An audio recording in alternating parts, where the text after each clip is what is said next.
Welcome back to the news at 10. The River State Governor Nyesom Wike has warned that his government will not compromise on the quality of work done on various infrastructure projects across the state capital. Governor Wike offered the assurance over the weekend during routine inspection of various project sites around Port Harcourt, the state capital, including the industrial port complex. He observed that the support of the people will be spontaneous when government brings development to them after a crowd of residents received him and his entourage. Very happy. We are at the produce house. You see what's going on there. We went to industrial court building. So we're quite satisfied that the contractors are doing well, and we thank God we have no regrets of giving it to allowing major construction firms to do our roads. So look at the reaction from people. It was very spontaneous, particularly when we got to the slaughter. You can see the reactions of the people. It is not as if they knew I was coming. And that is why when government delivers or provides the dividends of democracy, people will be happy. Government, when you give excuses, people will not be happy. So our government and our party, we don't give excuses. We make promises and we fulfill the promises. And now to the arts. A pop culture influence is revealed in music denim, which is based on using elements of jeans material, old vinyl, cassettes, tapes, and traditional media like acrylic and oil on canvas. It's an exhibition by Bright Eagle, who doubles as a rapper, and Ifeanyi Nene, highly experimental artists who believe art is more functional. We see what they exhibit on Art Review tonight.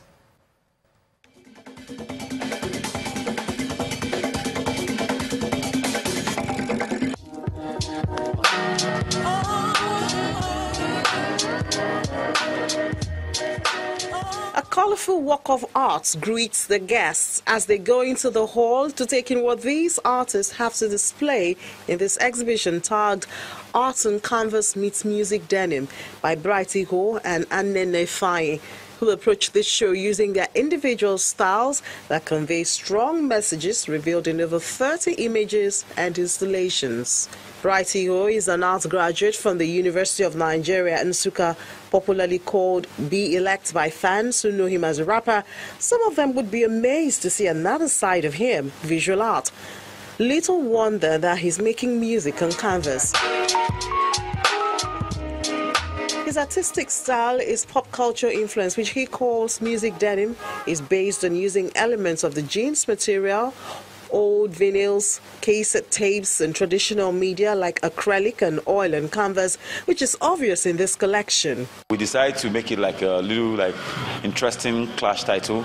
So art on canvas, which is basically what we're doing here. There's art on canvas, paintings, art jeans pieces, broken records, cassettes, and things like that on canvas meets music and denim. So music denim is what I do, and art on canvas is basically what we are doing. So we decided to give it that title so we could fuse it together and people will understand the elements of what we're doing. He does it not only through installations, but with the message as conveyed in this mixed media work of art, with blue hues and a dot of the jeans material. I say, what's got more soul than a pair of jeans? You know, it's always usable however you use it. Sometimes the jeans is even dirty, you call up in it. So it's just a metaphor for how we are able to pass through the ruggedness, the streets, and the swag. So that's what basically what inspired me. He has not forgotten the flood victims in Benue State, which is done to support the resettlement cause. It's called Displace but not Misplace. And I'm sure Bright never knew this thing is going to happen. And that's to tell you that before things happen, they happen in another realm. As for Annene Ifeanyi, he cut his teeth as a psychology graduate from the University of Lagos. But his passion for understanding the human mind went beyond what he learned in the four walls of a classroom. The need for expression led him to develop a skill he already possessed, and he became a visual artist. For him, telling a story has never been difficult. His pool of thought splashes out on his canvas, which are usually large images on various mixed media done with palette knives and flat brushes. God. We went from love to hitting the rocks, love in the fast lane. It was nice. These artists create works using materials and subjects in an environment which may not have the best infrastructure, but it shows that ingenuity is not in short supply in Nigeria.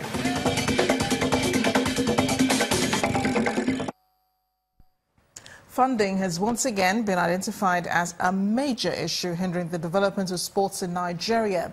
Nigerian sportsmen and women have missed out of important continental and international tournaments due to poor funding.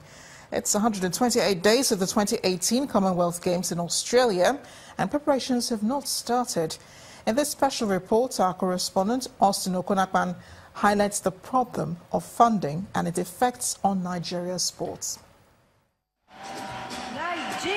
After an unimpressive outing at the London 2012 Olympics, sport followers in Nigeria were optimistic for a positive change, but funding issues popped up again. With days to the commencement of the Rio Olympic Games, the football team got stranded in Atlanta and arrived in Brazil just few hours before their opening match against Japan. The events of Atlanta, the theory of the team being stranded is a hoax. I got a phone call to say, please buy your flight, and I bought my flight and refund upon arrival into Rio, and I got here, and the officials had me running around for 6 days. And we get here, we're getting no support, we're running around chasing for money that we're owed, but suffice it to say, it's very frustrating. The problem of funding isn't new to table tennis. Most of the tournaments Aaron Okwodre and his peers are featured in are self-sponsored. A lot of times we'll have tournaments, everybody will be ready, visa will be ready. At the end of the day, they'll say no money to sponsors, and if you can sponsor yourself, which they know that it's not possible. Guess what? Boxing in Nigeria has been turned upside down. Only one boxer could make it to the Rio Olympics. Again, funding is the enemy. The preparation, I don't know where, I just can't say what exactly is wrong with us as a people. If we don't want to do sports, for Christ's sake, let's shut our doors. But South Africa seems to be doing good with sports funding. The country's Sports Confederation and Olympic Committee sent the nation's largest ever delegation to Rio. A total of 138 athletes, 93 men and 45 women, competing across 15 sports.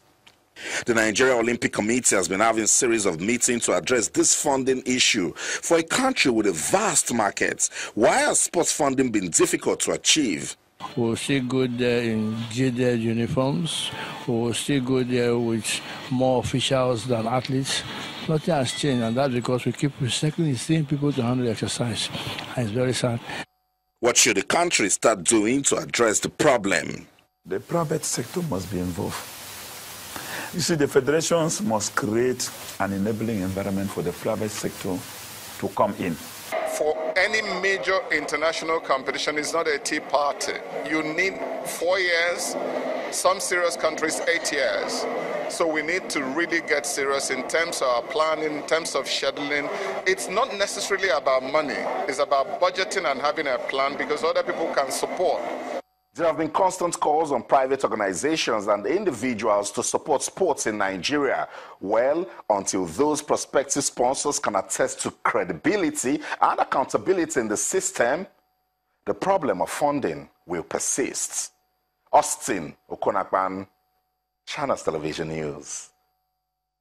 Joining us now on the News at 10 to discuss this funding problem and the way to get out of it is Sports Administrator Godwin Kienka. Thank you for joining us on the News at 10 tonight. Many issues raised by Austin in his reports there, but the major issue, of course, is funding. Why is that a persistent issue? I think the minister touched on it, somewhat sitting in the fence. Funding is an issue largely because there has not been sincerity of purpose and selflessness in the running of sports in Nigeria. To go straight to the point, I think that there is a lot of money in the system, but a lot of the administrators are more comfortable dealing with government because when they get funds from government, they can spend it, they don't have to account for it and all that. The private sector has a lot of cachet of funds which they are ready to bring on to the private, to sports. But first, they have to have confidence in the administration, especially with the federations. And then they have to, when they bring that money in, they have to make sure that the money is used for the purposes for which they are meant. That's one. You're trying to explain what the minister was saying, that the federation has to create an enabling environment for the private sector. Yes, that's what I'm saying. So first, the government has to also create the right environment. Sports is largely a private sector concern. It's not a government's concern.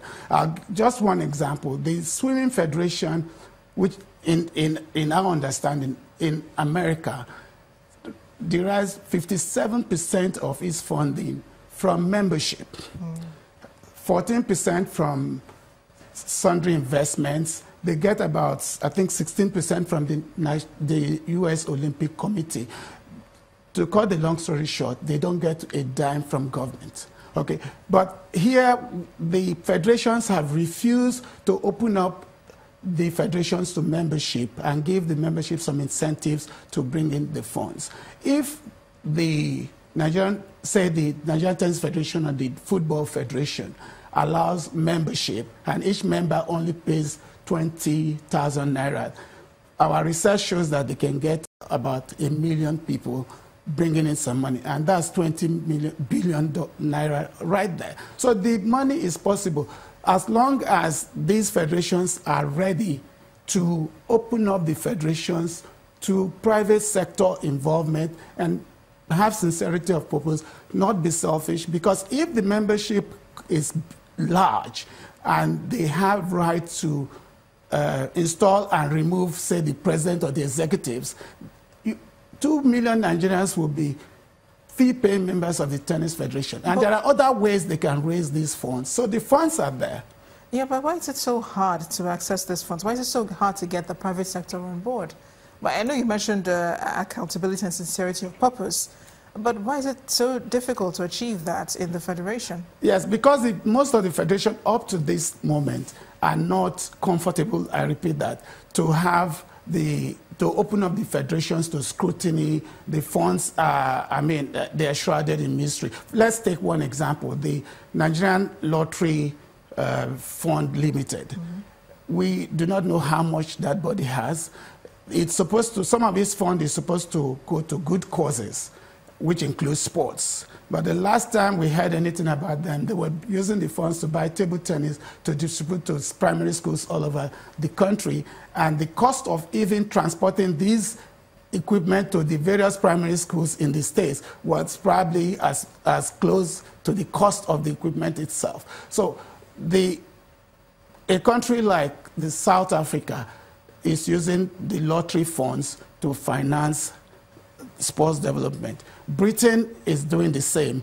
And I think that as long as we have sports administrators, federation presidents, federation executives, and government officials, luckily the present minister is divesting himself from such activity. As long as we have them more comfortable with government funds, they close the door to private sector involvement. You mentioned South Africa. I'd like to explore that a little bit more, what we can emulate from them. Because you see the frustration on our own athletes' faces. It's quite demoralizing to get to somewhere and find out that no provisions have been made for you at all. That's correct. But I'm telling you that if the government can only tickle or excite the private sector just a little bit, I can promise you that in the next Olympics or the ones after, we can be guaranteed at least 5 gold medals, coming from Nigeria. And how? We recommended, as chairman of the Sports Reform Committee, that we incentivize performance. That is, there has to be performance and reward. Now, if you have a policy where the winner of an Olympic gold medal gets 10 million naira, a silver medalist is 5 million, and the bronze medalist is 3 million. The private sector is going to go in there as in a flood. I mean, let's take boxing. Yeah, and I wish we could explore that further, but we have to cut this conversation short. Thank you so much for joining us, Mr. Kenka, beg your pardon, on the news at 10. Thank you very much.